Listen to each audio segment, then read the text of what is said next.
8-9 മണിയായപ്പോൾ അപ്പവും കടലക്കറിയൊക്കെ ആയിരുന്നു. അന്നത്തെ ദിവസം സത്യപ്രതിജ്ഞ ആയിരുന്നു കേട്ടോ.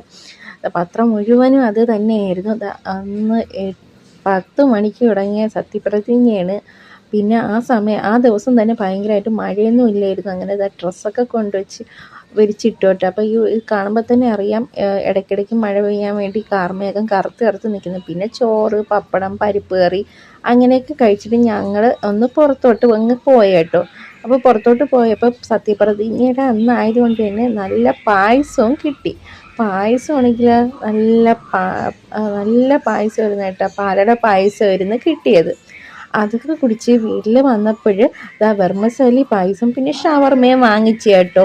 ഷവർമ സൂപ്പറായിരുന്നു കേട്ടോ. നല്ല ചിക്കനൊക്കെ നല്ല ജ്യൂസി ആയിരുന്നു. ജ്യൂസി ഷവർമ ഒരു വർഷത്തോളമായിട്ടാണ് ഞാൻ ഷവർമ കഴിച്ചിട്ട്. അടിപൊളി ഷവർമ. അങ്ങനെ കൊതി വന്ന് വാങ്ങിച്ചതാണ് കേട്ടോ.